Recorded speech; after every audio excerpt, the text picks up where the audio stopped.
Arrivés depuis le 2 mars, les observateurs de l'Union africaine ont visité environ 200 bureaux de vote. Dans l'ensemble, la mission a constaté ce qui suit. Dans les aspects positifs, l'existence du bulletin unique qui tend de plus en plus à se répandre parce que ça rassure les candidats. L'existence de la liste électorale permanente informatisée avec la photo des électeurs.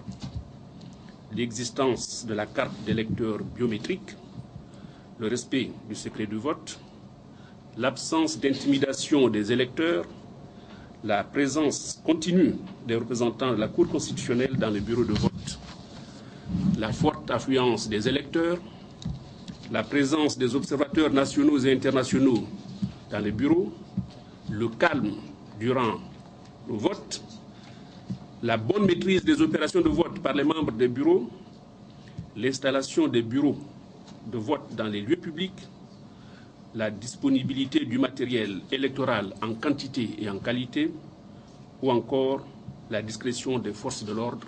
La liste n'est pas exhaustive. La mission déplore aussi quelques insuffisances. Déroulement du scrutin en plein air à certains endroits, ce qui a rendu quelque peu difficultueuse l'opération de dépouillement à certains par moment. La ventilation tardive du matériel électoral, se traduisant par l'ouverture tardive des bureaux. On y revient.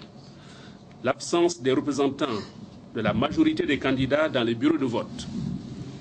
L'ouverture tardive des bureaux de vote en raison de la mise à disposition tardive du matériel, ce que je viens de l'évoquer.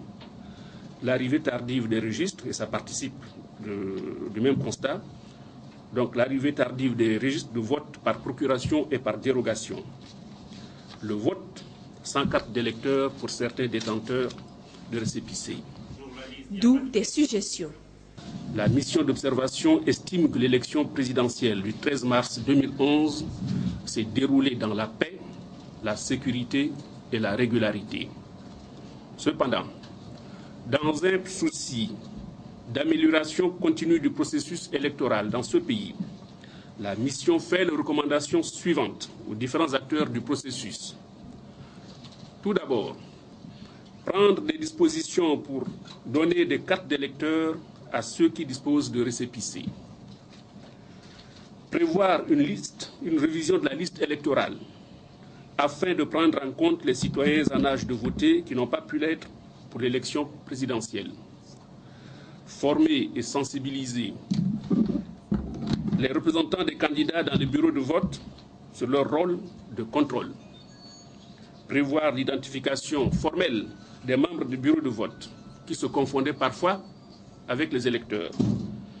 Inciter les acteurs du processus électoral à réfléchir sur l'instauration d'une Sénat permanente. La mission de l'Union africaine remercie les autorités béninoises pour les dispositions prises qui ont facilité son travail.